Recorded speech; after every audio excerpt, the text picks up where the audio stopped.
Le voy a dar la bienvenida a los oradores del día de hoy y voy a empezar con el titular del Ecoparque Interactivo, con Federico Iglesias. Federico, buenas tardes, noches. Gracias por sumarte y participar de esta reunión. ¿Qué tal? Buenas tardes, noches para todos. Un gusto estar acá presentes.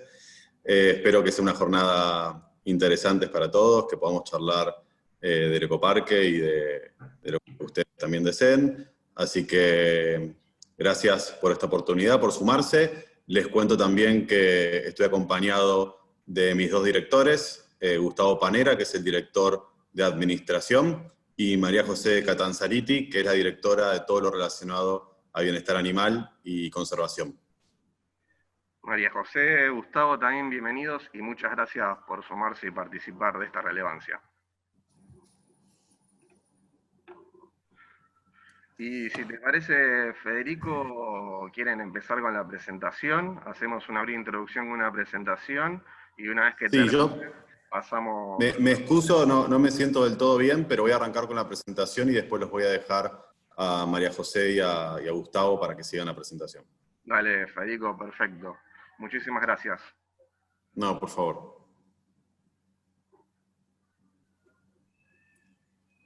Bueno, pusimos de título del ecoparque al zoológico, del zoológico al ecoparque para que se entienda de qué estamos hablando, si bien son términos que distintas organizaciones y distintas personas, dependiendo del enfoque que tengan, han definido de formas distintas. Zoológico para la concepción del siglo XIX, que fue cuando fue creado, tenía una definición más ligada a la ciencia, al positivismo, y zoológico en esta época, obviamente ha perdido ese significado original. Ecoparque es un término que también es difuso, por lo tanto es necesario definir. Nosotros lo definimos como un espacio público para la educación ambiental y la conservación de las especies, y a medida que vayamos ingresando en la presentación, vamos a intentar distinguir estos dos términos para ver qué es lo que estamos transformando. Como principal eje, lo que sí podemos decir es lo que nos encontramos, que es básicamente un espacio de 17 hectáreas que tiene mucho valor patrimonial, porque tiene 42 edificios patrimoniales, estatuas, fuentes, árboles añejos, que representan también un patrimonio que hay que cuidar, pero también un conjunto de animales endogámicos, es decir, con parentesco, con escaso valor de conservación. Entonces, entendiendo lo que agarramos, o sea, cómo nació la problemática actual y qué es lo que nos encontramos, vamos a entender también por qué surgen estas diferencias entre las definiciones de lo que considera alguien que es un zoológico, agarrando la definición de fines del siglo XIX, o la decadencia de estos lugares en el siglo XX, que como dije, eran animales con poco nivel de conservación y en un estado de bienestar bastante bajo.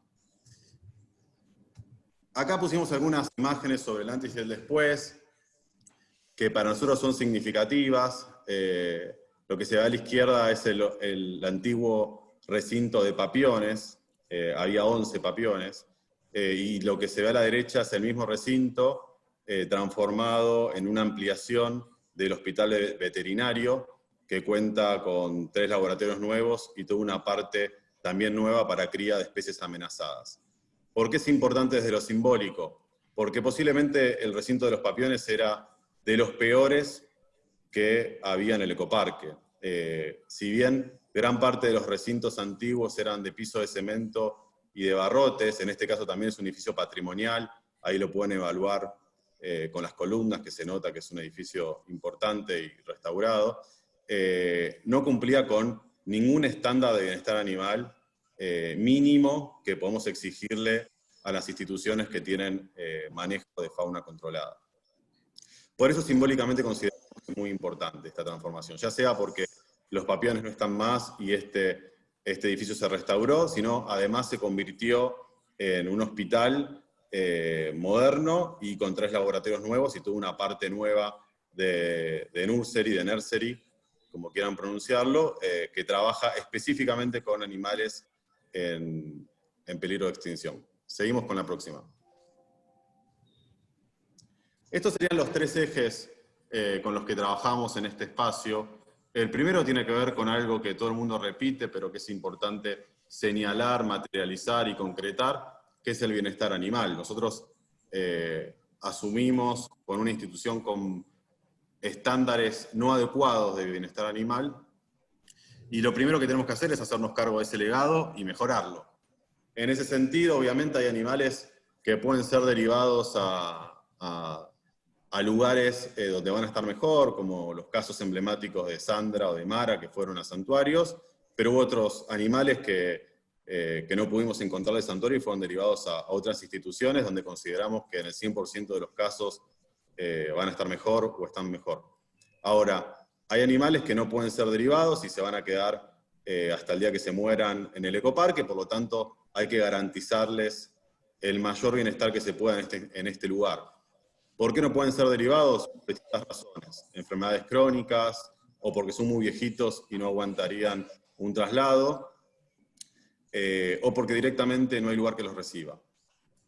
El segundo eje, que tiene que ver con la conservación, el rescate y la rehabilitación, es el futuro de la institución. Es decir, encontramos una institución que ya tenía una expertise, que es el manejo de fauna en situaciones controladas, que obviamente al cambiar el paradigma, que era centrípeto, ya sea en el siglo XIX como en la decadencia del siglo XX, centrípeto significa que los animales venían al parque y en escasos ejemplos han ido o han servido para la conservación. Sí, por ejemplo, el proyecto Cóndor, el proyecto de aves rapaces, pero no en su mayoría. Si uno analiza la cantidad de animales que había en esta institución, los animales que servían a un proyecto de conservación, vamos a ver que son muy pocos. Por lo tanto, decir que el viejo zoológico de Buenos Aires trabajaba o era una institución de conservación es algo que le queda un poco grande. Sí había proyectos de conservación, pero no eran masivos. Entonces, la meta que tenemos como política pública moderna y actual es tener una visión centrífuga, no centrípeta. ¿Qué significa esto? Que los animales están acá, las parejas que no pueden ser derivadas, por ejemplo tenemos guacamayos rojos, eso es una pareja consolidada de guacamayos rojos que no pueden ser liberados porque están improntados, es decir, que tienen cierto vínculo con las personas, porque las personas les damos de comer, o nos asemejan a su familia, o tienen cierto vínculo. Pero sí los hijos.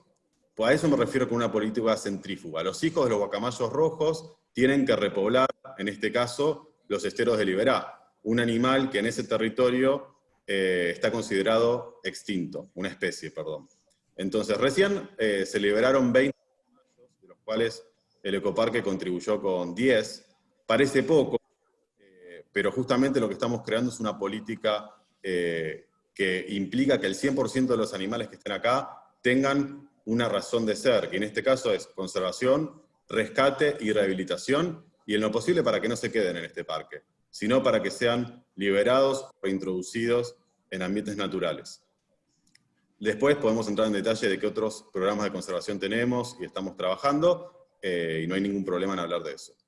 El tercer eje es el patrimonio histórico, arquitectónico, cultural, porque como ya dije, hay 42 edificios, hay fuentes, estatuas, hay árboles, hay vistas que son consideradas patrimonio, pero obviamente también está la interpretación de los primeros 2 ejes, el eje de bienestar y el eje de la conservación, que a lo largo de la historia también fueron cambiando su significado, por eso nos interesa discutir el patrimonio arquitectónico y cultural en relación a los primeros 2 ejes.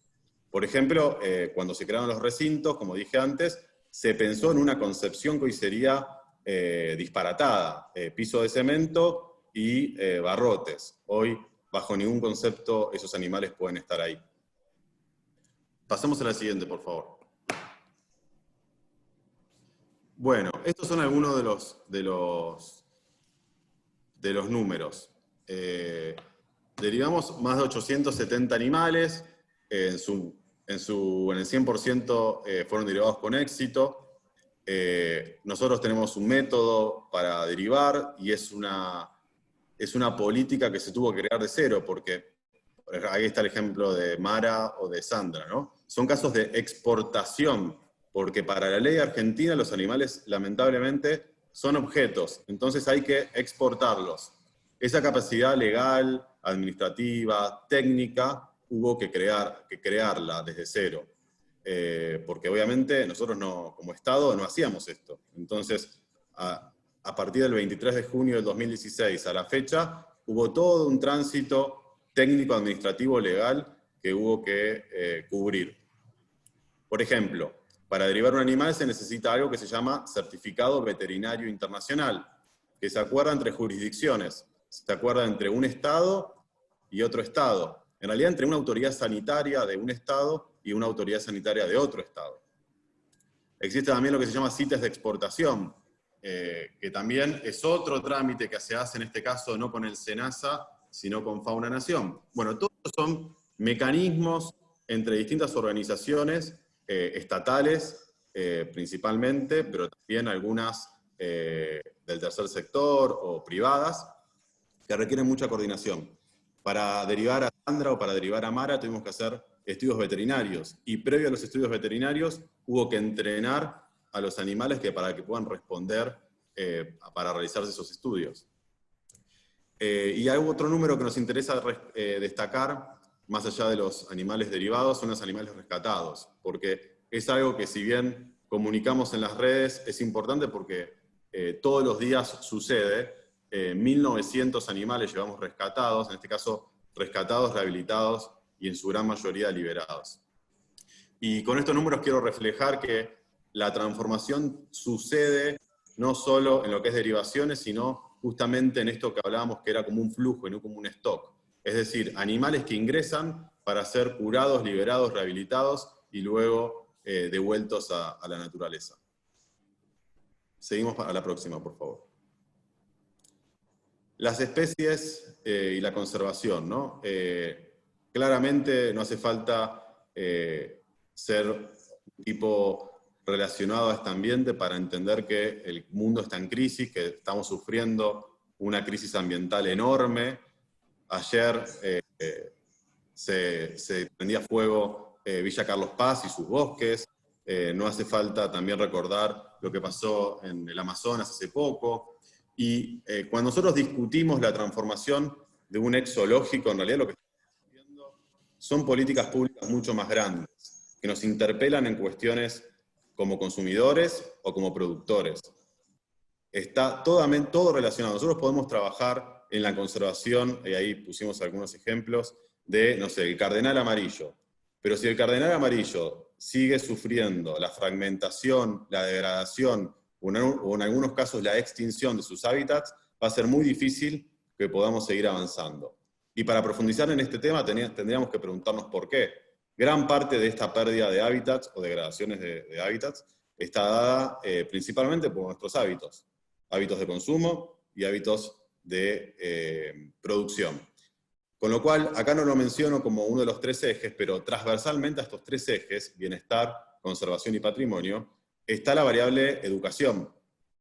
Nosotros ahora al final lo voy a mostrar, pero me adelanto a la presentación. Cuando contamos la historia del estuario del Río de la Plata y de la fauna asociada, en realidad lo que estamos contando es que si nosotros tiramos una botellita de plástico en una alcantarilla, ahí empieza el mar. Y ahí empieza el mar porque eso se transforma en microplástico, a su vez afecta a la flora y a la fauna, y paradójicamente vuelve a nuestras mesas como alimento. Bueno, seguimos, por favor. Con esto lo que quiero decir es que el primer eje tiene que ver con hacernos cargo de la historia y actuar en consecuencia. El segundo eje tiene que ver con transformar este lugar con ciertas capacidades instaladas al servicio de la naturaleza y no de su explotación. Y el tercer eje tiene que ver con recuperar un espacio público y que realmente sirva para conectarnos con esta naturaleza a la cual muchos de nosotros estuvimos desconectados muchos años. Acá puse algunos números de lo que fuimos recuperando como espacio público. Lo que se ve de fondo arriba a la izquierda es la antigua felinera. Fíjense que es un ejemplo perfecto de lo que veníamos hablando. Ahí durante muchísimos años hubo felinos. Después los felinos fueron trasladados a otros recintos. Por ejemplo, no sé si se acuerdan, pero estaba la Leonera, que tiene fosa. Ese es un recinto entre comillas moderno. Es de la última etapa. Si no me equivoco, es de 1944. No quiero ahorrarle con la fecha, pero primero se hicieron estos más victorianos y después se fueron haciendo otro tipo de recintos. Y en los 90 también se hicieron otros recintos con otras características. Por ejemplo, donde estuvo Sandra, la orangutana, o donde están los chimpancés, o los tigres blancos, que también vamos a derivar a un santuario. Pero esos son los tres tipos de recintos a lo largo de la historia, o un cuarto si quieren, que es el típico de alambre romboidal y palo de palmera, pero bueno, ya ahí la historia y la arquitectura y el patrimonio histórico no está presente. Seguimos.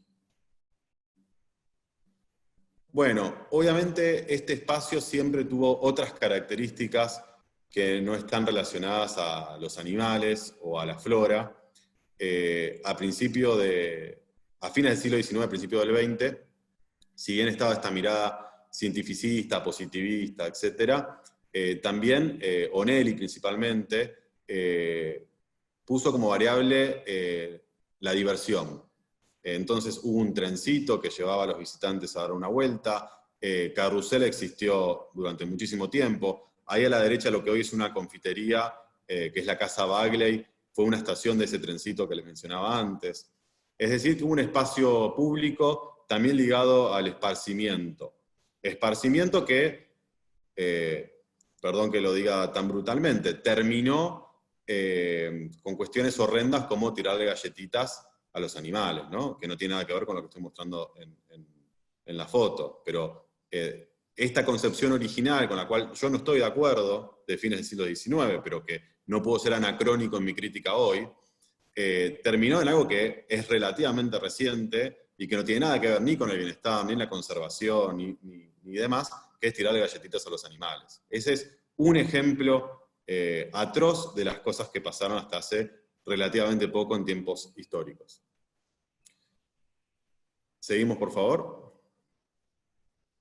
Bueno, esto es lo que les contaba, ¿no? Cómo transformar simbólicamente, en este espacio que les menciono, estaba el antiguo shows de lobos marinos, obviamente muy criticado por su significado, que hoy lo transformamos en un paseo que se llama Estuario del Río de la Plata, o del Río de la Plata hacia el mar, donde contamos estas historias. Tenemos como embajadores de la fauna marina autóctona un delfín franciscano, una tortuga, un lobo marino y una ballena, y para contar la relación entre ciudad, flora y fauna, o en realidad ciudad, flora y fauna, y en este caso el medio, que sería el agua, y su contaminación, lo hacemos a través no sé si recuerdan el viejo tanque de agua que se ve desde Las Heras, está restaurado, y en su base pusimos un simulador 4D que cuenta la historia de una persona que justamente tiene una botella en una alcantarilla, y esa botella termina en el mar afectando a la fauna marina.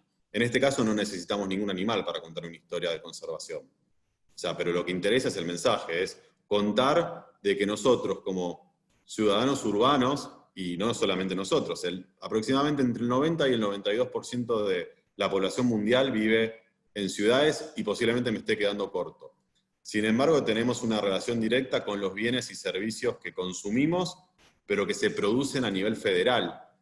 Lo que nosotros consumimos en las grandes ciudades no se produce en las grandes ciudades, se produce en otros lados. Y obviamente eso tiene un impacto ambiental enorme que muchas veces no somos conscientes. Con este espacio lo que intentamos hacer es generar conciencia de esto mismo. Lo pusimos como ejemplo, ¿no?, de transformación, también simbólica entre lo que fue el show de lobos marinos y otro espacio que cuenta una historia con estos animales. Sí. Seguimos, por favor. acá agregamos otra filmina relacionada a todo lo que es sustentabilidad. ¿Por qué? La historia, el zoológico generalmente no te contaba historias, te contaba el animalito que se llama, que tiene nombre propio, o sea, que le estamos dando características no adecuadas, si queremos contar historias de flora y de fauna, pero además no contaba una historia integral, holística, en relación a la flora y fauna y al medio que los envuelve, o sea, al aire, al agua, al suelo y a su ecosistema. O sea, la interacción entre estas variables. Nosotros tenemos que dar el ejemplo, por lo tanto, tratamos de que gran parte de las tareas, ahora obviamente por la pandemia esto no lo estamos haciendo, pero sea a través de voluntarios. En este caso pusimos el ejemplo de voluntarios que se dedican a todo lo que es el parquizado y parquizado de especies autóctonas, pero también trabajamos otro tipo de variables como transformar toda la iluminación en LED o que todos los residuos tengan circularidad dentro del parque. Entonces, Gustavo puede contar más adelante la experiencia del biodigestor. Gran parte de la materia fecal que generan los animales la transformamos con el biodigestor en biol y en electricidad y gas para inyectar a la red. Y también compostamos, que a su vez eso va a la huerta o a la producción de árboles nativos que usamos dentro del parque. A ver, lo que intentamos acá es no solo abrir el espacio a la comunidad, sino también ser coherentes en nuestras premisas. Si nosotros estamos diciendo que como ciudadanos tenemos que tener una visión holística de la problemática ambiental, nosotros como ecoparque también tenemos que empezar a dar el ejemplo. Por favor, la siguiente filmina. Y acá son otros ejemplos que no hacen al ecoparque, pero que están sumamente relacionados a una vida más saludable y más sustentable dentro de la ciudad, que no hace falta que lo mencionen, pero disminución del uso del auto, todo lo que es el arbolado autóctono, que inclusive hasta hace poco no se tenía en cuenta en la ciudad. Y nos pasa mucho en Plaza Italia, que es la representación de la laguna pampeana en el en el lago Darwin, porque se sigue llamando así, que nos dicen, che, los pastos están altos. En realidad los pastos no están altos, o sí están altos, pero los dejamos así a propósito para emular un pastizal pampeano. Y la primera actividad que proponemos ahí es conectarnos con la naturaleza. Si nosotros recorremos y estamos atentos a ese espacio, vamos a poder visualizar y oír cuestiones que no encontramos en otro espacio público. Por ejemplo, bichitos de luz, por ejemplo, algunos sonidos de insectos que no encontramos en otros lugares. Esa es una actividad simple, pero que nos replanteamos también en esta interacción entre visitantes y los chicos del educativo.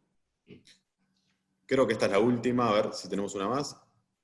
Y hasta acá concluí la presentación, intenté hacerla corta, no fue tan corta, les pido disculpas si hablé mucho, y tengo entendido que vamos a preguntas. Sí, súper dinámico y súper claro, Federico. Si te parece, ahí también se suman Gustavo y María José y pasamos a llamar vecinos y vecinas y que hagan sus preguntas. Vamos a llamar de a grupos, de a 4 o 5, ¿sí? Juntamos esas preguntas y pasamos a las respuestas, así también la participación es dinámica. Les pido a todos y a todas que estén atentos al chat, que les vamos a estar avisando previamente quién sigue para también se preparen y sea dinámico a la hora de llamarlos y habilitar el micrófono. Comenzamos. Adolfo Fioranelli. Adolfo Fioranelli. Sí, ¿qué tal? Buenas tardes a todos. Buenas tardes, Adolfo. Gracias por participar. Hola, Adolfo. Un gusto. Hola. Bueno, mi pregunta está relacionada más con la parte cultural que la animal, porque el zoo también participó en nuestras vidas con eso.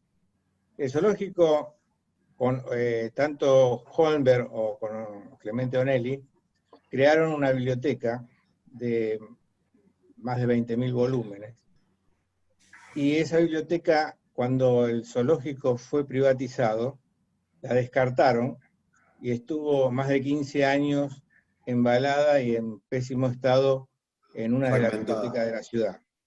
Sí. El 15 de julio del 2008 se firmó un acta entre la concesión del zoológico, concesiones de la Ciudad de Buenos Aires y la Dirección General de Bibliotecas, por la cual se obligaba a restaurar y poner en funcionamiento nuevamente esa biblioteca.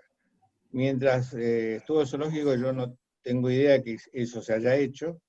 Entonces quería saber si ustedes heredaron, se podría decir, porque eso es un patrimonio, así como un elefante es un patrimonio, un libro también, porque Sí. la ley es igual. Si ustedes tienen idea de eso, si piensan hacer algo o no. Gracias. Gracias, No, por favor. Seguimos sumando un par más de preguntas y luego pasamos a las respuestas. Alicia Irene Martín. Alicia Irene Martín. Ahí te habilitaron Sí, el mic. buenas tardes. Buenas tardes, Alicia. Buenas tardes al personal del gobierno, a Federico, que fue digamos, mi tutor, y junto con Gustavo Lista en el Parque Seldañis, en la Reserva de Lugano. Yo soy una de las veteranas de las voluntarias, y bueno, lo que quería era simplemente agradecer todo el trabajo que hicieron, que no fue absolutamente nada fácil. Yo en realidad no tengo preguntas para hacer, tengo agradecimientos, ¿tá? Porque me parece que es muy difícil cambiar la mentalidad, no es tan fácil cambiar la mentalidad de lo que era un parque y una serie de costumbres y hábitos a lo que realmente es el respeto a los animales y al medio ambiente y al ecosistema. Así que bueno, lo que les pido es que sigamos trabajando en conjunto, sigamos tanto en el ecoparque como en el Sildanes y todo lo que se pueda hacer en este tipo de aquí en adelante. ¿Tá? Gracias, Federico, y gracias, Gustavo, no sé si está por ahí. Gracias, Alicia, un gusto reencontrar. Gracias, Alicia. Continuamos con Virginia Vigano de la Fuente. Virginia Vigano de la Fuente. Ahí te enviaron para que actives el mic, seguro que te apareció un cartelito para desactivar o activar el audio.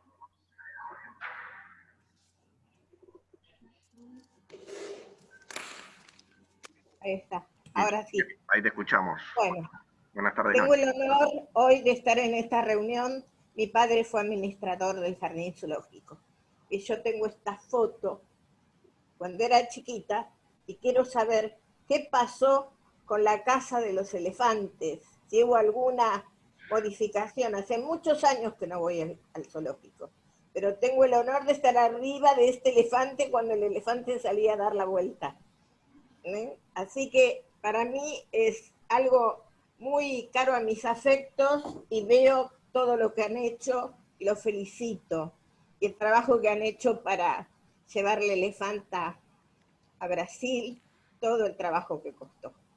Así que bueno, de corazón les deseo lo mejor y les agradezco. Pero quiero saber, ¿la casa de los elefantes se restauró? ¿Cómo está? Ahora te cuento. Creo que falta una pregunta más y te cuento. Hacemos 2 preguntas más y pasamos a las respuestas. Vivian, hay que ver si acá digo bien el apellido. Jameson. Sí, está bien. Lo dije bien. Vivian, gracias. ¿Cómo estás? ¿Qué tal? Quería hacer una pregunta respecto del patrimonio cultural edilicio y, digamos, cultural en general del ex zoológico, sobre todo teniendo en cuenta, recién un vecino se refirió al tema de la biblioteca. Mi pregunta era más orientada respecto a si se hicieron trabajos arqueológicos cuando se hizo el proceso de restauración de los edificios, porque, por ejemplo, el caso que mostrabas hace un rato, se reconvirtió el edificio directamente, ¿no? Y tengo entendido que muchos de esos edificios son bienes considerados patrimoniales de la Comisión Nacional de Monumentos Históricos, si no me estoy equivocando. Lo cual implica por ahí ese tipo de reconversión que se afecte realmente al edificio. Entonces, por un lado, digamos, cuántos de estos procesos tuvieron lugar o no, o sea, si los edificios fueron reconvertidos o restaurados, y también el tema de si se hicieron investigaciones arqueológicas fuera de lo arquitectónico en esos edificios. Gracias. Gracias, Vivian. Gracias, Vivian. Una pregunta más y pasamos a las respuestas. Adriana Lerman.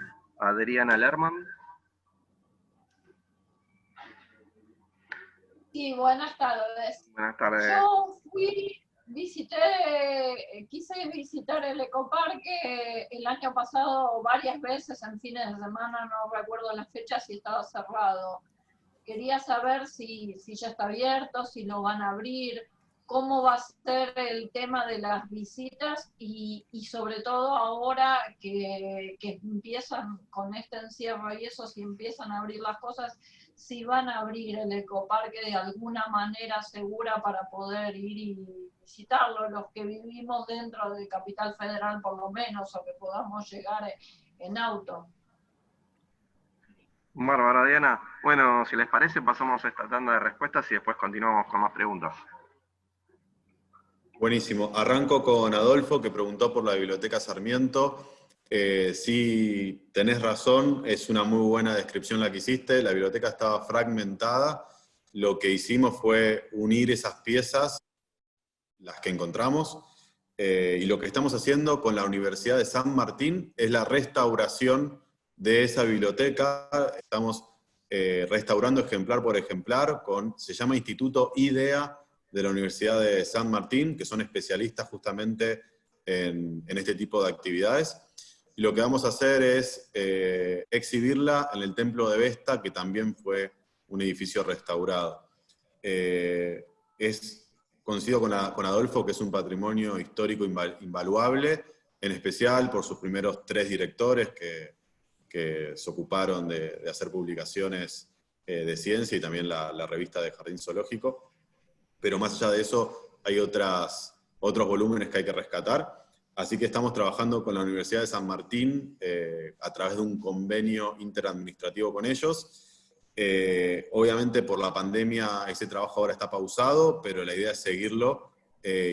Como te dije, cuando terminemos ese trabajo lo vamos a exhibir en el Templo de Vesta, con lo cual lo van a poder visitar.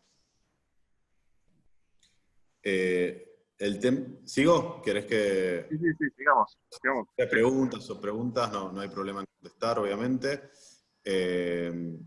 Respecto al templo hindú de elefantes, que es lo mencionaba, perdón, no anoté el nombre de la señora. Virginia. Gracias, Virginia. Majo, bueno, ¿querés contarlo? El edificio está en condiciones aceptables, estuvo restaurado previo a que se convirtiera en un ecoparque. Obviamente, como había 3 elefantes, no nos dedicamos a hacer trabajos en ese lugar, más que en el sustrato de elefantes para mejorarlo, pero el edificio está en buenas condiciones comparativamente hablando, o sea, no presenta grandes problemas. Fede, sumo ahí que hoy por hoy sigue siendo la casa, digamos, de noche de Cookie y Puppy, que son las 2 elefantas africanas que siguen viviendo acá en el parque. Así que hoy sigue siendo la casa de los elefantes. Gracias, Majo. Después, Vivian preguntó sobre la Comisión Nacional de Monumentos y si hicimos trabajos arqueológicos. Te explico cómo es el proceso de restauración. Generalmente la restauración se hace a través de pliegos que no hace cualquier ingeniero civil, sino que lo hacen especialistas en el tema. Ese pliego pasa previo a realizarse la obra por la Comisión Nacional de Monumentos Históricos, que es el organismo que se encarga de controlar este tipo de edificaciones. Ellos nos dan el ok o inclusive nos hacen observaciones respecto a ese pliego y después comienza el proceso de licitación para intervenirlo. No hicimos, no hicimos cambio de uso de los edificios. Sí, hicimos cambio de uso porque los edificios restaurados no albergan animales. Pero hoy en día, por ejemplo, el que vimos en la foto, que era la felinera, no tiene un uso hoy en día. Recuerden que en los 90 fue algo que se llamó, si no me equivoco, el zoo mágico. Adentro no está restaurado todavía, sino afuera. Loros y Palomar también son 2 edificios restaurados, son esos 2 edificios que se ven desde Plaza Italia a la izquierda, o sea, mirando el lago Darwin a la izquierda. Si no me equivoco, fue donado por la Embajada de España, como dice su nombre, era para Loros y Palomar. Ahí vamos a representar uno de los proyectos de refaunación más importantes de la Argentina, que tiene que ver con los esteros de Liberá, o sea que tampoco va a estar ocupado por animales. El Templo de Vesta es otro edificio que restauramos. En el Templo de Vesta también hicimos lo mismo. Le pasamos los pliegos a la Comisión Nacional de Monumentos Históricos y descubrimos un escalón que estaba enterrado. Ahí es lo único que descubrimos de nuevo. También está restaurado. Vamos a exponer los libros de la Biblioteca Sarmiento. La Glorieta es otra obra patrimonial que hicimos y restauramos. Bueno, varias estatuas. Estoy pensando, a ver si se acuerdan, Gustavo y Majo, ¿qué otro edificio más? Es importante destacar, buenas tardes, Vivian, en el caso del Templo de Vesta, que sí va a haber un cambio de uso, porque originariamente ese edificio que fue donado por la Embajada de Italia era una casa de lactancia. Exacto. Con lo cual, imaginarnos que hoy vamos a exponer ahí el gran patrimonio cultural que es la Biblioteca Sarmiento, me parece que como cambio de uso es bastante atinado, más allá de ese descubrimiento que se hizo al hacer la obra de restauración, que es ese escalón que estaba soterrado. Bueno, creo que con eso respondimos en términos genéricos. No, y después, perdón, Fede, Sí. El antiguo reptilario... Perdón, me olvidé. Es una de las restauraciones más notables porque realmente estaba escondido, enmascarado en una solera de hierro que impedía ver el edificio patrimonial. Lo que se hizo fue desposeerlo de todo lo modificado y que por supuesto en ningún caso era patrimonial, y llevarlo a su estado original. Y está justo enfrente de lo que mostrábamos en la filmina de la zona educativa del estuario del Río de la Plata. Sí, perdón, me olvidé de esos 4 edificios. El tanque igual que la caballeriza. La antigua caballeriza o acuario, el reptilario y la felinera. Pido disculpas. Respecto a la pregunta de Adriana, que nos preguntaba, que vino varias veces y estaba cerrado, nosotros originalmente cerrábamos el lunes y abríamos de martes a domingo. Hubo primero un horario de invierno, después un horario de verano, y ahora vamos a volver a abrir con protocolos seguros, posiblemente de miércoles a domingo. Todavía no sabemos en qué fecha, porque, como saben, es una negociación entre la Ciudad de Buenos Aires y el gobierno nacional. Todavía no hay fecha de apertura.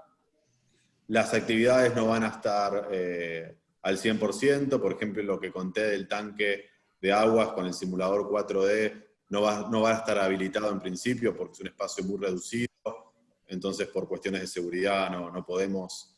Está preparado, para que tengan una idea, para 6 o 9 personas, no recuerdo bien. Así que no, imagínense que en 30, 40 metros cuadrados esa cantidad de gente es inviable. Lo mismo que las charlas educativas, que también aglomeran mucha gente, posiblemente no las retomemos. Estamos terminando de señalizar todo el parque para que también haya distancia segura y poder reabrir, por lo menos en la faceta espacio público, y a medida que vayan avanzando los meses, todo lo que es contenido lo vamos a ir sumando. Excelente, Federico. Y también querías preguntarles, porque iba de la mano con la pregunta de Adriana, es cómo están trabajando en esta época de pandemia, donde hay un trabajo silencioso, porque se sigue trabajando igual. Sí, nosotros fuimos declarados servicio esencial apenas arrancó la pandemia, desde marzo a la fecha, y lo que hicimos fue un esquema de rotación de personal. Entonces, por ejemplo, los equipos que son numerosos trabajan 7 días corridos y descansan 7 días.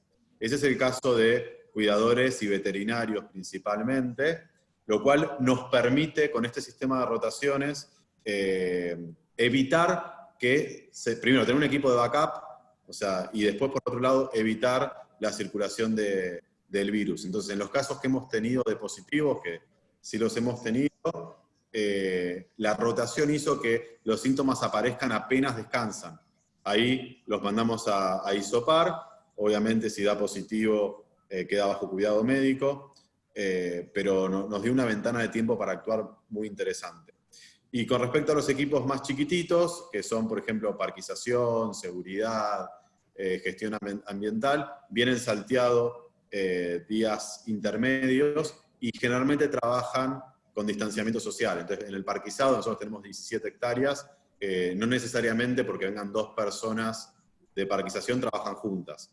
Eso también nos ha evitado contagios masivos. Excelente, Federico. Continuamos con otra tanda de preguntas, entonces. Buenísimo. Carolina Pérez. Está, uy, perdón, ahí está. Ahí le estamos Estoy. escuchando. Bueno, primero gracias por el espacio y por el tiempo, por responder nuestras preguntas, porque la verdad es que muchos no sabemos, somos ignorantes en muchos temas. Yo soy parte de un grupo que rescata animales, que se llama Bicho Feliz. Arranqué como voluntaria en el Botánico, o sea, enfrente, que la zona la conozco bastante. No me gustan que los animales estén en medio de la ciudad, me parece innecesario. De hecho, los santuarios en otros países están lejos de la ciudad, de lo que es el asfalto. Plaza Italia y toda esa zona de Palermo es súper transitada, aparte me parece innecesario que estén ahí. Podrían estar alejados en la provincia de Buenos Aires, pero bueno, eso es una opinión mía. Mi pregunta era más que nada con 2 cuestiones. En una parte hablaron que quedan 400 animales y que 150 viven en semi-libertad. Los otros 250 quería saber cómo viven, si en libertad o no. Y después quería también consultar sobre lo que son las capacitaciones o educación. La verdad es que me parece que como sociedad nos falta mucha educación, y yo como formo parte de un grupo me parece que estaría bueno capacitarnos más. A veces nos tocan casos o nos escriben por animales que son exóticos, por ejemplo, y hemos consultado fauna, Temaiken, a muchos lugares, y la verdad es que no nos han ayudado, así que la verdad es que nos gustaría saber si también podemos llegar a contar con esa ayuda o capacitarnos como para poder saber dónde recurrir o qué hacer. Y si tienen voluntariado también para el cuidado de los animales, porque leí que tenían voluntariado para lo que es la vegetación, lo que es la flora, y queríamos saber si, yo quería saber si para el tema de los animales también tenían voluntariado. Esas 2 cuestiones. Gracias. Excelente, Carolina, gracias por participar. Gracias. Continuamos con Adriana Madariaga. Adriana Madariaga. Ahí te enviaron la autorización del mic, solo te apareció un cartelito para habilitarte el audio. Adriana. Sí, ¿me escuchan? Sí, buenas noches. Sí, hola Adriana. Buenas noches a todos. Me interesaba, entre otras cosas, respecto del hospital, si se puede ampliar ese hospital para atender a animales de la comunidad, fuera de los que están en el ecoparque. Un hospital veterinario. Un hospital veterinario que pueden ir a hacer la especialización los médicos veterinarios recién recibidos. Excelente, Adriana, muchas gracias. Continuamos con Emilce. Sí, decime. Yo silencio. Seguimos con Emilce Stanchuk. Acá sí estoy diciendo bien el apellido. Emilce Stanchuk. Sí. Emilce. Hola, buenas noches. ¿Qué tal? ¿Qué tal? Hola, Emilce. ¿Qué tal? Le agradecemos digamos, este tipo de reuniones porque es muy difícil comunicarse con las autoridades y entonces esto hace que aclaremos un montón de cosas que realmente charlando entre nosotros los ciudadanos y la conexión con el gobierno se le hace muy difícil al ciudadano promedio.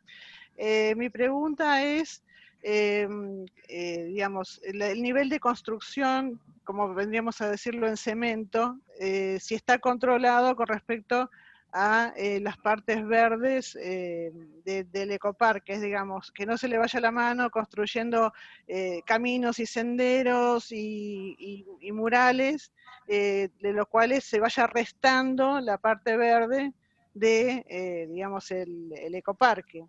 Y una aclaración que quería hacerle a Federico es que yo a los 6 años sí le daba galletitas a los animales, pero el paquete decía no apto consumo humano, chicos no lo coman, y venían en una caja de cartón y no había plástico.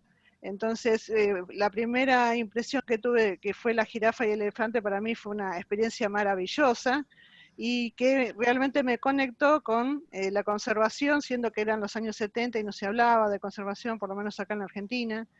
Se empezaba a hablar de ecología, que era una palabra nueva en el colegio, en 7º grado, recién dijo ecología la maestra, y bueno, todo eso, a pesar de que yo me dedico a otra cosa, siempre estuve conectada con lo que el tema naturaleza, gracias a el Zoológico de Buenos Aires, que bueno, me conectó con todo ese tema. Pero estamos en otra época y ya hay que avanzar hacia otro tipo de conceptos con respecto a la conservación y bienestar de los animales, que son los protagonistas, ¿no? Bueno, así que te respondiste sola, Milce. Sí, tal cual, pero bueno, quería saber también Gracias. las opiniones, no por nada. Bueno, buenas noches. Gracias, Emilia. De paso el chivo de nuestra dirección, ¿sí? Que es la Dirección General de Participación Ciudadana y Cercanía. Nos encanta escuchar a los vecinos, hay un montón de actividades y acciones en donde, así como estas reuniones, hay muchas. Si querés enterarte de más, podés entrar a la página que es bapc.buenosaires.gov.ar. Ahí están todas las actividades que realizamos. Hay muchos de estos encuentros donde compartimos, nos escuchamos, y está muy bueno tanto para nosotros como gobierno, como para ustedes de enterarse de todas las acciones. Continuamos. Alicia Gómez. Alicia Gómez.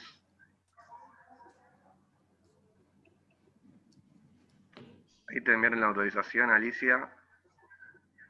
Te apareció un cartelito seguro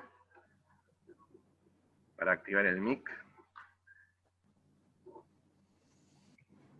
Alicia, te llegó el cartelito.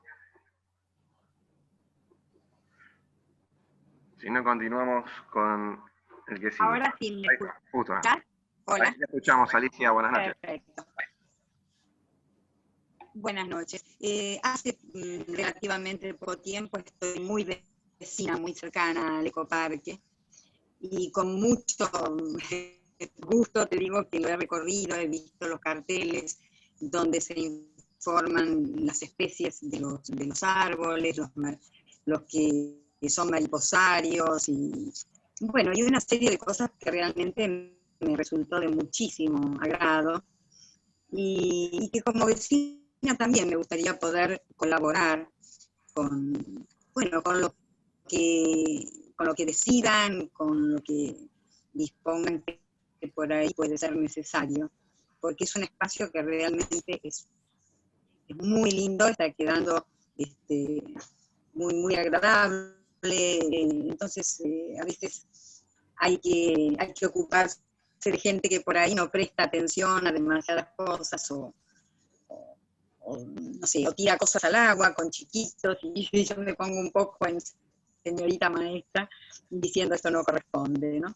Porque es un lugar que me encanta ir, así como al botánico, y lo recorro con mucha frecuencia, así que he sentido mucho en esta cuarentena que estamos teniendo no poder concurrir como lo hacía con normalidad, ¿no? Así que, bueno, mi pregunta un poco es esa: si necesitan gente que colabore, yo estoy dispuesta a hacerlo. Gracias, Alicia. Gracias.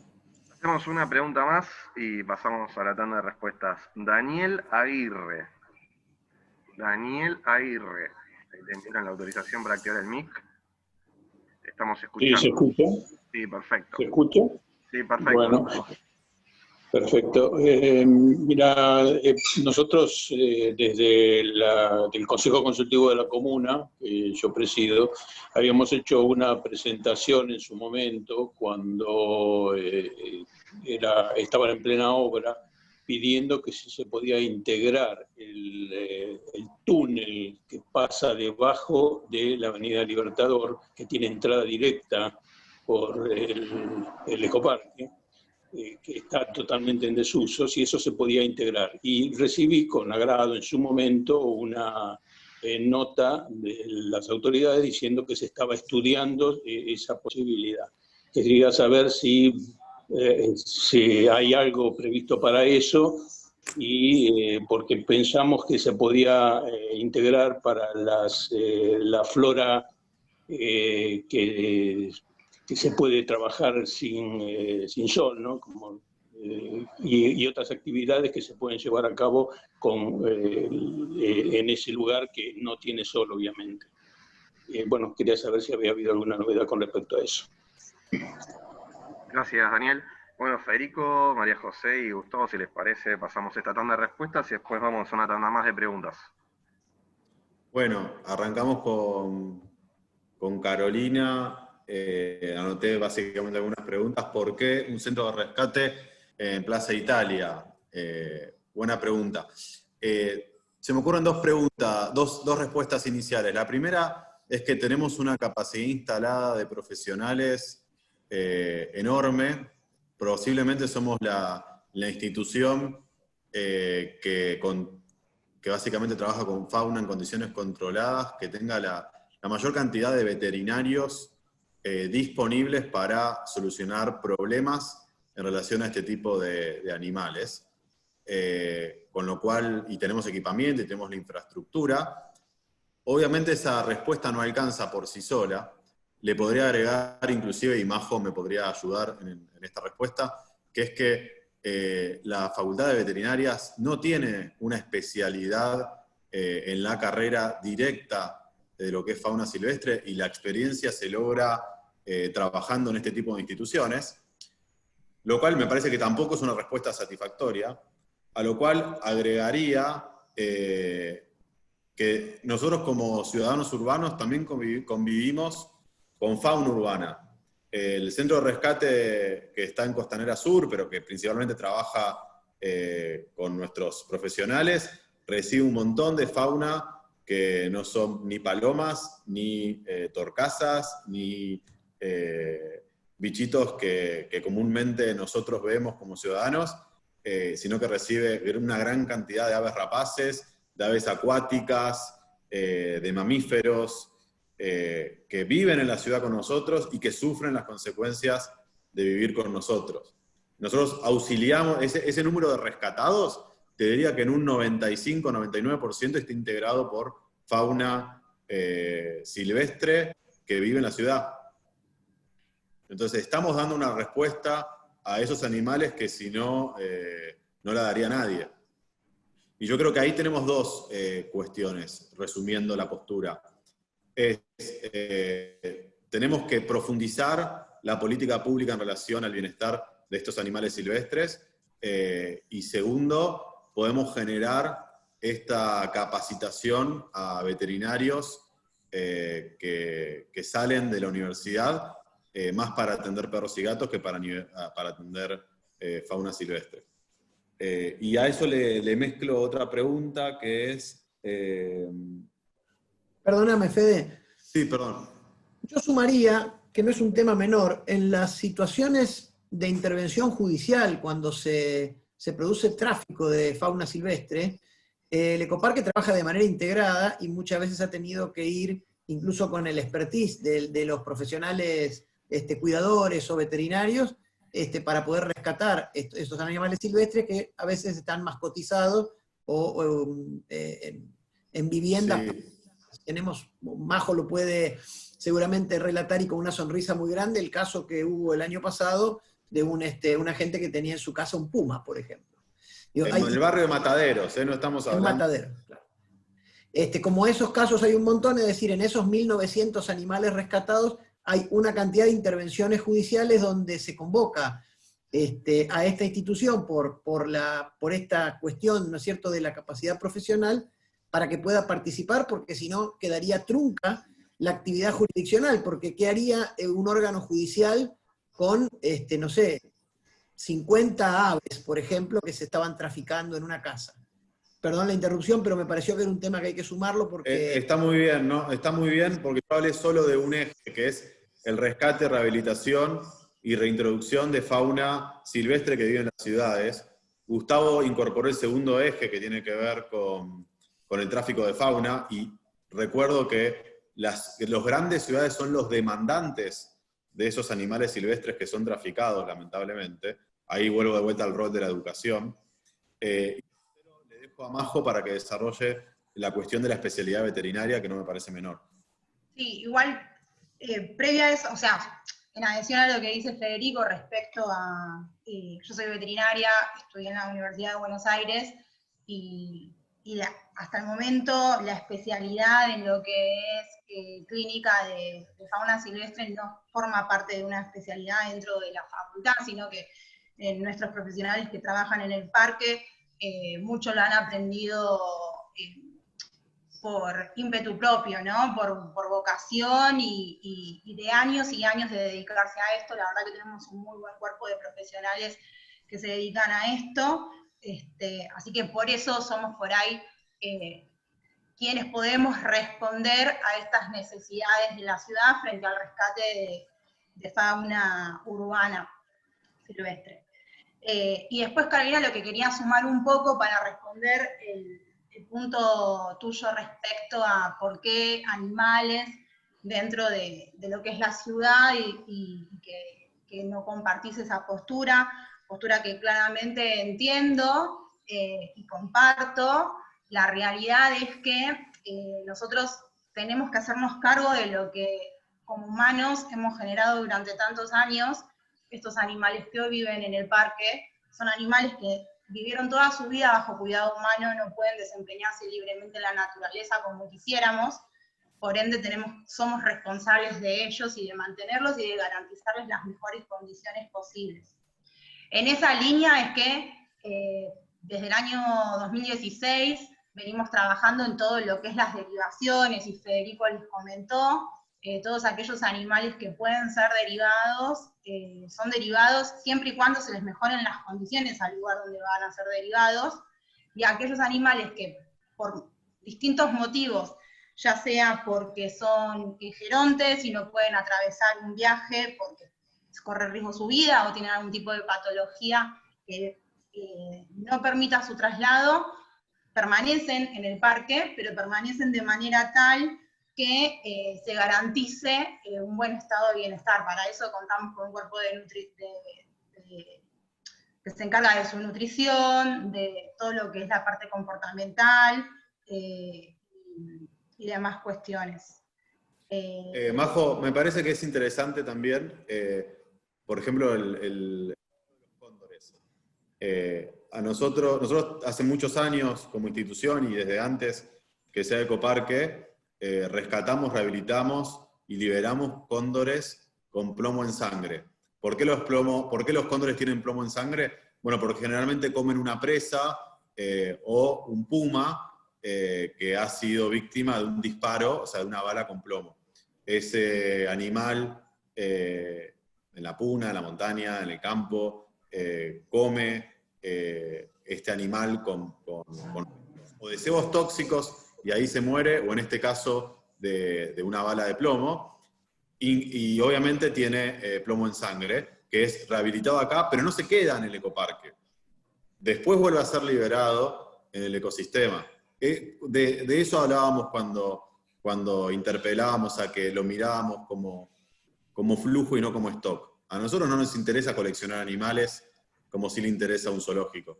A nosotros nos interesa colaborar en la medida que se pueda con ellos. Me dice que no, Carolina.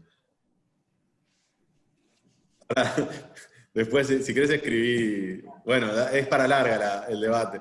Cuando quieras te invitamos. Preguntaste también respecto a capacitaciones y a voluntarios.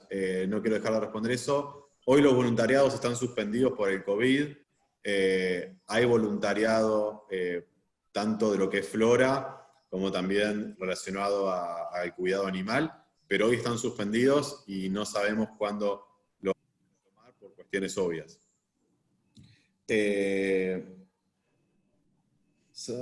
Adriana, perdón, sigo para seguir respondiendo. Adriana preguntaba si se puede atender a los animales de la comunidad. Majo, ¿querés responder eso? Sí, El hospital veterinario es un hospital que se dedica exclusivamente a lo que es la fauna silvestre, por ende, lo que se atiende dentro del parque son todos aquellos animales que viven en el parque, o los que provengan, digamos, del rescate de fauna silvestre de la ciudad de Buenos Aires. Esto tiene que ver porque es una especialización, se dedica exclusivamente a eso. El gobierno de la ciudad de por sí tiene un sistema de atención clínica veterinaria y castraciones gratuitas que se dedica exclusivamente a perros y gatos, así que nosotros nos dedicamos a lo nuestro, que es la fauna silvestre, y además también es por una cuestión de control poblacional y de ingreso, para tener controlada la población que vive en el parque y evitar el ingreso de posibles amenazas en cuanto a sanidad, es que nos dedicamos exclusivamente a eso. Emil se preguntaba, sí, perdón. Hubo algo más que preguntó Adriana, que lo que decía era que si teníamos pensado por ahí capacitar profesionales. Tenemos intenciones de hacer eso, venimos la verdad tratando de trabajar en conjunto con la Universidad de Buenos Aires, así que por nuestra parte estamos trabajando para que eso pueda suceder. Y con la Universidad de San Martín también. También, perdón. A mí me gustaría... Emil se preguntaba... Sí, justo. Sí, me gustaría responderle a Emilce sobre, justamente cuando la nombraste, sobre la cuestión, sobre los metros cuadrados a construir dentro del predio. Es importante, Emilce, primero tener presente que desde el año 97, el complejo, la denominación es el complejo paisajístico y ornamental, es patrimonio histórico nacional. Es decir, desde la reja, inclusive, hacia adentro, todo el ex zoológico de Buenos Aires es patrimonio histórico y tiene el máximo grado de protección, lo había comentado antes Vivian. La realidad es que las áreas verdes en el zoológico hoy están rondando casi las 7 hectáreas. Se le han sumado muchísimos metros de áreas verdes, sobre todo demoliendo pisada de cemento que se habían construido ex post a los edificios patrimoniales. Un ejemplo simbólico es la Glorieta, que estaba rodeada de pisada de cemento y hoy está absolutamente parquizada. El otro ejemplo es el que Fede había dado antes, que es la vieja sala de lactancia, el templo de Vesta, que también estaba rodeada de pisada de cemento y hoy está liberada y parquizada. En cuanto a sumarle metros cuadrados nuevos, la realidad es que ya el predio de 17 hectáreas tiene 82 edificios. Nosotros generalmente repetimos que 42 edificios son patrimoniales. Eso es correcto, pero tiene 82 edificios. Construido en la década del 90, que fue la primer concesión a partir del 91, se incorporaron bastantes metros cuadrados. Muchos ya han sido demolidos, como las viejas boleterías, donde hoy es toda área verde, o las famosas subconcesiones o kiosquitos, que hoy ya no existen más. Si ustedes ingresan hoy por Plaza Italia, se van a encontrar que no tienen ninguna barrera arquitectónica. Lo primero que se ve es el lago Darwin y los edificios patrimoniales, tanto la casita Baglia hacia la izquierda, como el Palomar y Loros, hacia la derecha la Felinera, y después más a la derecha el acuario y el reptilario. Es decir, se han sumado muchísima área verde, llegando a hoy a casi 7 hectáreas.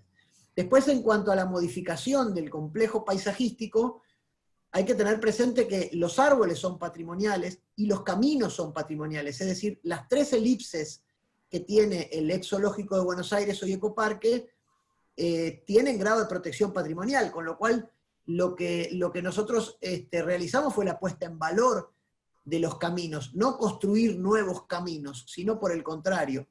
Y en ningún caso se tiene presente sumar metros cuadrados, sino por el contrario, quizás reemplazar los que están deteriorados y son modernos, y después, por supuesto, la restauración de los edificios patrimoniales, ¿no? Eso era un poco, creo, lo que había consultado Emilce, Fede. Sí, déjame agregarle que inclusive estamos recuperando el plan original de principio de siglo, la glorieta, que hasta hace poco era todo de asfalto. Demolimos ese asfalto e incorporamos metros cuadrados de verde, recuperando a su vez el viejo plano de principio de siglo. O sea que la glorieta hoy está parquizada alrededor. y cuando era zoológico, no sé en qué año la verdad, estaba lleno de asfalto. Bueno, y para cerrar las preguntas de Milce, ¿cuál es la conexión entre el zoo y la educación? Ella se respondió, creo que cuando lo dijo, y yo coincido con esa respuesta, los tiempos fueron cambiando.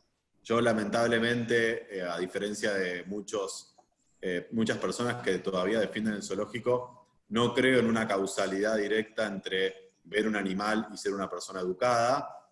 Todo lo contrario, creo que nuestro vínculo con la naturaleza es mucho más complejo y profundo y involucra por lo menos nuestros hábitos de consumo y de producción. Y después, por eso cuando introduje el tema de Ecoparque no hablé solo de animales, traté de tener una mirada un poco más amplia. Pero entiendo también que, y me pasó cuando derivamos a Mara, te genera una sensibilidad tener un animal al lado como Mara, como un elefante, que es impresionante, pero no hay que ser egoístas, no hay que centrar la mirada en las personas y en la sociedad que representamos, sino justamente, lo dijiste vos, Emilce, acá lo que importa son los animales, no nosotros. Gran parte de los problemas que tenemos es por tener una mirada donde el mundo gira alrededor de nosotros y no contemplarnos como parte de un todo. El antropocentrismo, que se le dice. Exactamente, no me salía la palabra, gracias. Alicia también preguntó cómo colaborar. Nos encantaría volver a abrir todo lo que es voluntariado. Hoy no están dadas las condiciones sanitarias para que eso suceda, así que pido disculpas, pero en la medida que se pueda lo vamos a volver a hacer cuando todos nos podamos sentir seguros. ¿Y cómo colaborar? Hay otra forma. Por ejemplo, nosotros, todo lo que son los contenidos que ofrecíamos a nivel presencial, estamos tratando de digitalizarlos. Estuvimos haciendo algunos vivos por Instagram, ahora estamos pasando historias también relacionadas a tráfico de fauna, relacionadas a especies amenazadas, relacionadas a ecosistemas. Todo esto va a ir migrando en la medida que la pandemia continúe y tengamos que transmitir nuestro mensaje de otra forma. ¿Y cómo colaborar? Y yo creo que siendo parte de esta difusión, siendo parte del cambio de paradigma que involucra esta mirada, que como dije al principio, no tiene que ver solamente con la transformación de un zoológico, sino con una mirada un poco más amplia. Y Daniel Aguirre preguntaba sobre el túnel del Libertador, que es una joya. Daniel, coincido con vos, es increíble ese lugar. La verdad que con todo el movimiento que implicó la apertura y la restauración de los edificios, más los traslados de los animales, no nos pusimos con ese tema, pero es un pendiente que está en el tintero y que coincido con vos que sería importante devolverle a los vecinos ese espacio porque es maravilloso. Es realmente, a mí me hace acordar del tiempo, o sea, es espectacular. Para el que no lo conoce, es similar a las galerías que hay abajo de la 9 de julio por el obelisco que pasan, que conectan los subtes sin negocios. Hoy, si no me equivoco, hay inclusive una estación de bombeo de pluviales al lado. Pero sí, Daniel, es un tema a retomar. No, hoy no lo estamos haciendo, pero es importante hacerlo. Coincido con vos y me comprometo a, en algún momento que se pueda, hacerlo. Excelente, Federico. Estamos llegando ya al tiempo estipulado de reunión, pero antes de finalizar me gustaría un tema que quedó pendiente de la presentación que le diste pie a Gustavo y me lo anoté porque me llamó la atención, no sé si lo anoté bien, sobre el biodigestor. Todo tuyo, Gus. Creo que tiene... Gus necesitaría que le bloqueen el micrófono. Bueno, te hago una intro. O sea, uno de los desafíos que tenemos como sociedad es transformar lo que es residuo en insumo. O sea, las típicas charlas de los ambientalistas que hablan de reducir, reciclar, bueno, reutilizar. Gran parte de nuestro desafío es dar el ejemplo y hacerlo. El biodigestor es un ejemplo de eso, y ahí le doy el pie a Gus para que cuente qué hacemos con el biodigestor. Gracias, Fede. Bueno, por supuesto había tocado el botón de apagar el micrófono y no lo podía destrabar. Gracias por el auxilio. Bueno, Es un biodigestor, primero respondería. Claro, el sistema de biodigestión es lo que se denomina reconversión de biomasa. Es decir, es un reactor donde a través de un proceso químico por bacterias anaeróbicas, un proceso biológico en realidad, se reconvierte la materia orgánica básicamente en dos subespecies. El residuo del proceso del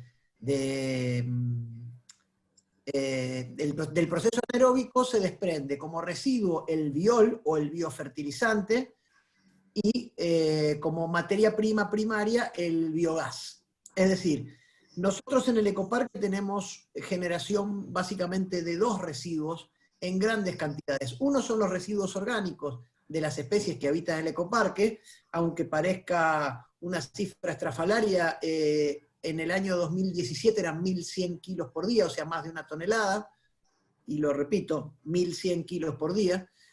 Hoy estamos orillando los 800 kilos porque naturalmente, como contaban Majo y Fede, se han derivado una gran cantidad de animales y varios de ellos de gran porte, ¿no es cierto? Con lo cual ahí se ha disminuido un poco la carga orgánica que se le puede inyectar a este sistema. Este sistema lo que hace es, una vez estabilizado, producir, como les contaba, el biogás en una cantidad bastante interesante, pero por sobre todo produce alrededor de 3.000 litros de biol por semana, es decir, unos cerca de 12.000 litros por el sistema lo que permite en este momento, lo que es el producto biol, se está estabilizando. Hace un año recién que este proceso está funcionando a pleno, es decir, llevó casi 1 año y medio la construcción y la instalación del reactor con todos los accesorios.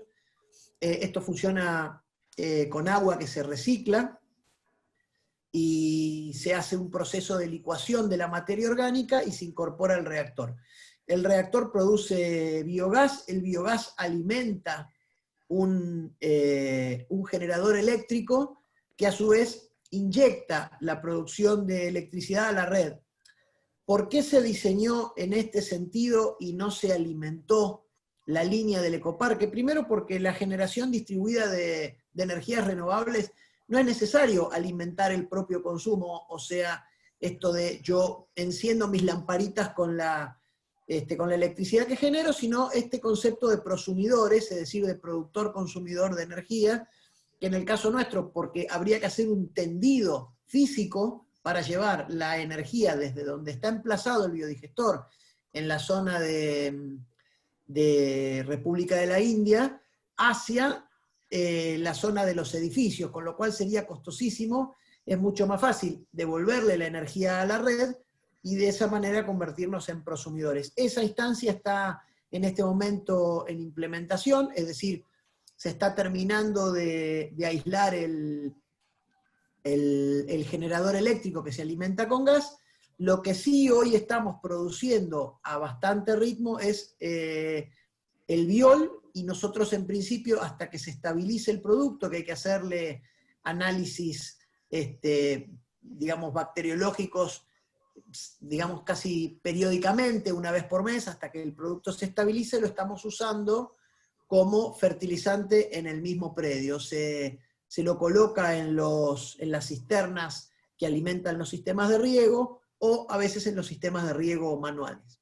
Ese es el sistema de reconversión de biomasa, que lo que cierra es este concepto de la economía circular, que los residuos pasan a ser energía. En este caso, no solamente los residuos orgánicos que le nombré, sino también todos los residuos de poda. Tengan presente que, como habíamos dicho, tenemos 17 hectáreas de parquizado.